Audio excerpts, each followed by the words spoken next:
सोनपुर एक ऐसा शहर जहां एक तरफ था सोना और दूसरी तरफ थी भूख। सेठ धनराज सोनपुर का सबसे अमीर आदमी। इस शहर में जो मेरे साथ है वो जीता है, जो मेरे खिलाफ है वो मिटता है। दिन में सेठ जी दान करते थे। मैंने गरीबों के लिए स्कूल बनवाया, यही है मेरी सेवा। पर रात को कुछ और होता था। यही था सेठ धनराज का दोहरा चेहरा। किसान रामू ने इस महीने ब्याज नहीं दिया, उसकी जमीन की कागजात लाओ। और उसी शहर में था रामू, एक गरीब किसान। पढ़ लिख जा बेटा, इस गरीबी से निकलना है। हाँ पापा, मैं बड़ा होकर डॉक्टर बनूंगा। रामू पर सेठ का 5 लाख का कर्ज था। फसल खराब हो गई, इस बार ब्याज कहां से दूं? भगवान पर भरोसा रखो। सेठ जी ने कहा है इस हफ्ते पैसे नहीं दिए तो जमीन ले लेंगे। भाई थोड़ा वक्त दो, फसल आने दो। सेठ जी को वक्त नहीं, पैसे चाहिए। पर सेठ चाहता था रामू की जमीन हमेशा के लिए। इन कागजों पर रामू के अंगूठे का निशान लगवाओ। वो अनपढ़ है, नहीं जानेगा। यह कर्ज माफी के कागज हैं, अंगूठा लगाओ। सच में कर्ज माफ हो जाएगा? हाँ, बस अंगूठा लगाओ। अगली सुबह रामू की जमीन सेठ की हो चुकी थी। ये क्या है? तुमने खुद बेची है यह जमीन, कागज पर तुम्हारा अंगूठा है। झूठ, मैंने नहीं बेची। रामू का घर उजड़ गया। ये जमीन मेरे पति के पिता की थी, हम कहाँ जाएंगे? हमारा घर क्यों जा रहा है? बेटा, रामू इंसाफ मांगने थाने गया। दारोगा साहब, सेठ ने धोखे से जमीन ली। कागज पर तुम्हारा अंगूठा है, मैं क्या करूं? जाओ यहाँ से। पैसे की ताकत थाने तक पहुंच गई थी। उसी रात सेठ जश्न मना रहा था। एक और जमीन मिली, जल्द ही पूरा सोनपुर मेरा होगा। वाह सेठ जी, आप तो जादूगर हैं। पर रामू टूटा नहीं। मेरे बाप की जमीन है, मैं लड़ूंगा, चाहे कुछ भी हो। और रामू को मिला वकील सुभाष। वकील साहब, मेरे पास पैसे नहीं है। पैसे नहीं, पर सच है ना? हाँ। तो मैं लड़ूंगा, सच के लिए पैसे नहीं लगते। सुभाष ने जांच शुरू की। रामू, उस दिन कोई गवाह था? हाँ, पड़ोसी हरिया ने देखा था सब।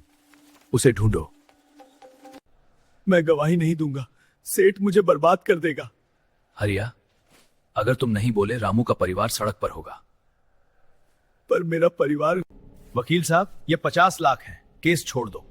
ये पैसे रखो, मैं बिकने वाला नहीं। सोच लो, सेठ जी खतरनाक है और मैं ईमानदार हूं। केस वापस लो, वरना परिवार को नहीं छोड़ेंगे। मार लो जितना मारना है, पर लड़ाई नहीं छोड़ूंगा।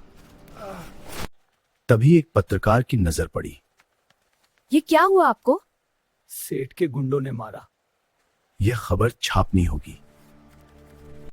पत्रकार ने जांच की और चौंक गया। रामू अकेला नहीं है, सेठ ने ऐसे 20 किसानों की जमीन हड़पी है। वो स्कूल जो सेठ ने दान में बनाया, वो जमीन भी किसी और की थी। दान के पीछे छुपी थी लूट। और वो खबर छपी जो पूरे सोनपुर को हिला गई।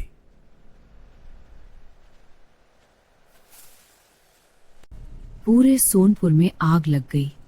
यह सेठ तो डाकू निकला। हम इसे दानवीर समझते थे। वो पत्रकार, उसे रोको, अखबार बंद करवाओ। सेठ जी, बहुत देर हो गई, सब छप चुका है। अदालत में मुकाबला हुआ। कागजों पर रामू का अंगूठा है, जमीन सेठ जी की है। हाँ, अंगूठा है, पर वो अंगूठा धोखे से लिया गया। और तभी हरिया आया। जज साहब, मैं गवाह हूं। मैंने देखा था, उन्होंने रामू को झूठ बोलकर कागज पर अंगूठा लगवाया था। हरिया। जज साहब, ये रहा फॉरेंसिक रिपोर्ट। ये कागज जाली हैं और ये रहे 20 और पीड़ित किसानों के बयान। सेठ धनराज, ये बहुत गंभीर आरोप है। जज साहब, मैंने तो इन किसानों की मदद की थी। ये सब झूठे आरोप हैं। मैं तो दानवीर हूं। दानवीर वो नहीं होता जो दूसरों की जमीन लूटकर उसी पर स्कूल बनाए। और जज ने फैसला सुनाया। सेठ धनराज, आप 20 किसानों की जमीन धोखे से लेने के दोषी पाए गए हैं। 7 साल की कैद और सभी जमीनें तुरंत वापस की जाएंगी। नहीं, क्या नहीं हो सकता? मेरे पास पैसे, वकील है। पैसे और वकील जेल में काम नहीं आते। रामू, ये रही आपकी जमीन के कागज।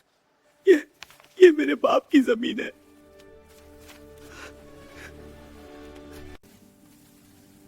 भगवान ने सुना। पापा, अब मैं डॉक्टर बनूंगा।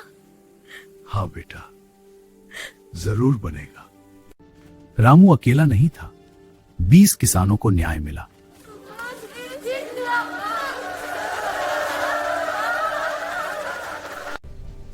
और सेठ की भव्य हवेली अदालत ने सील कर दी।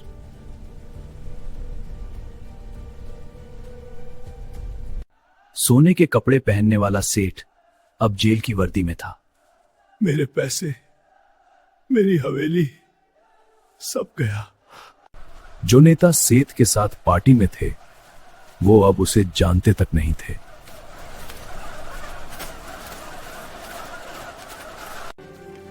सुभाष जी, आप भगवान हैं। मैं तो बस वकील हूं।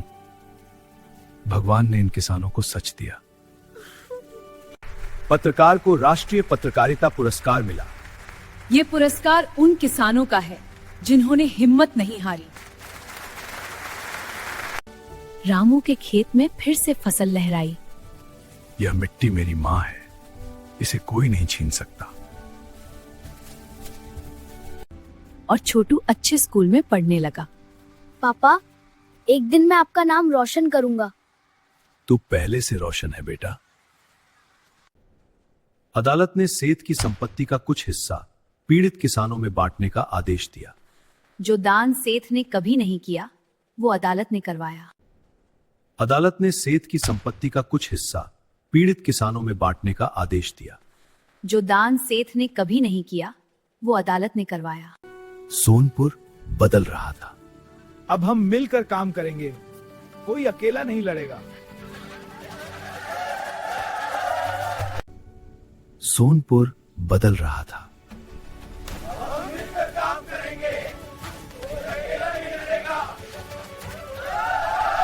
भाइयों, पढ़ो, अपने कागज खुद पढ़ो, किसी के कहने पर अंगूठा मत लगाओ।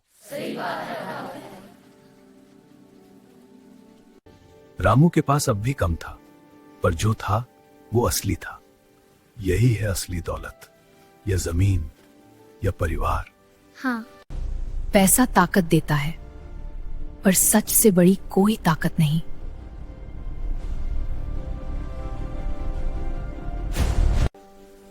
अमीरी वो नहीं जो दिखती है, असली अमीरी है ईमान। पढ़ो ताकि कोई तुम्हें बेवकूफ न बना सके।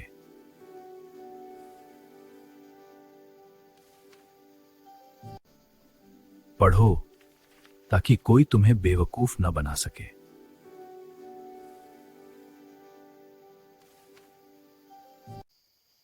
यह थी सेठ धनराज की असलियत की कहानी। पैसा आता है, जाता है, पर सच हमेशा रहता है।